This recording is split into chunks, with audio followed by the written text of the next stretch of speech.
হরে Krishna. Radhakrishna blogs India চ্যানেলে আপনাদের সকলকে স্বাগত।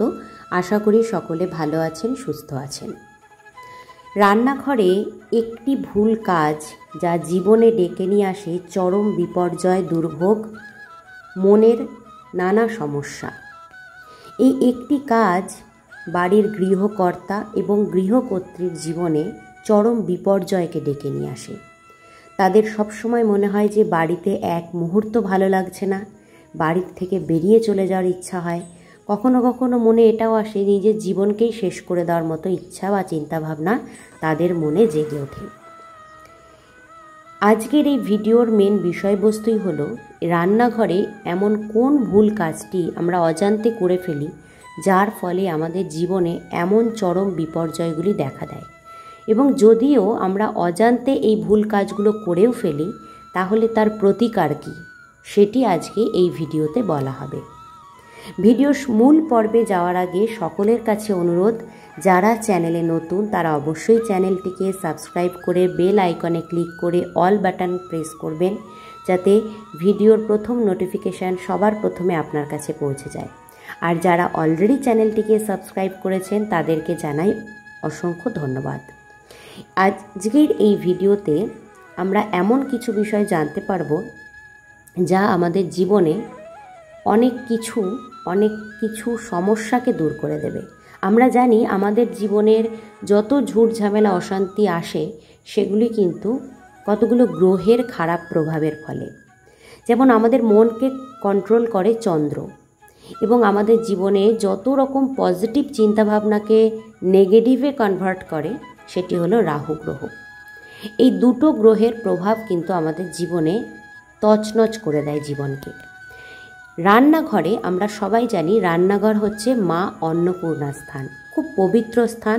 রান্নাঘর এই জন্য সবসময় পরিষ্কার পরিচ্ছন্ন রাখতে হয় এবং রান্নাঘরকে খুব সযত্নে রাখতে হয়।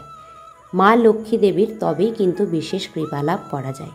কিন্তু অনেক সময় দেখা যায় রান্নাঘরে আমরা অজান্তেই কিছু ভুল কাজ করে ফেলি, যার ফলে কিন্তু আমাদের এই গ্রহের দোষগুলো তৈরি হয়। আমরা নিজেরাও বুঝতে পারি না আমাদের হঠাৎ করে এই রকম মনে কেন আসছে। মন প্রচণ্ড খারাপ, হঠাৎ করে মনের মধ্যে নানা রকম কুচিন্তা, কুভাবনা, বাড়িতে এক মুহূর্ত ভালো লাগছে না। কখনো কখনো তেমন মনে হয় জীবনের প্রতি বিতৃষ্ণা চলে আসে, জীবনটাকেই শেষ করে দিতে ইচ্ছা হয়। এই জিনিসগুলো আসে।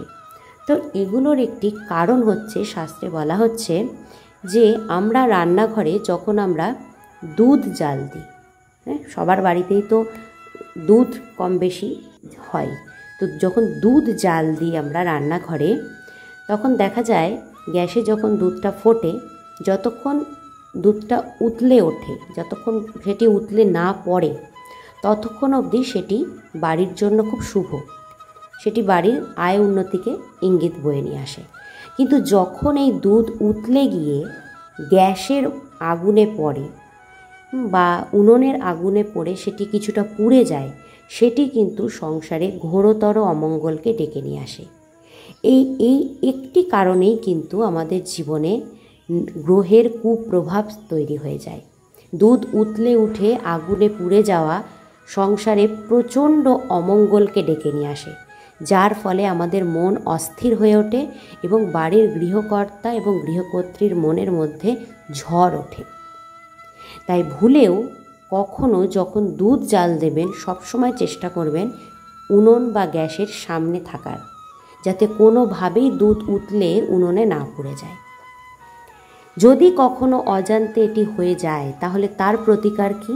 তার প্রতিকার হলো যে কোনো পূর্ণিমার দিন অথবা প্রতিদিন যদি সম্ভব হয় সেটি খুবই ভালো, প্রতিদিন দুধ গঙ্গা, কাঁচা দুধ গঙ্গা শিবলিঙ্গে অর্পণ করুন। দেখবেন এই সমস্যা একদম মিটে গেছে। শিবলিঙ্গে যদি কাঁচা দুধ এবং গঙ্গার জল প্রতিদিন আপনারা অর্পণ করতে পারেন তাহলে কিন্তু সংসারে এই যে অশান্তি সকলের মধ্যে, এগুলি কিন্তু ধীরে ধীরে একদম কমে যাবে। তাই আজকের এই ভিডিওটি এই পর্যন্ত। ভালো লাগলে অবশ্যই লাইক করবেন, কমেন্ট করে জানাবেন। সকলে ভালো থাকবেন, সুস্থ থাকবেন। হরে কৃষ্ণ।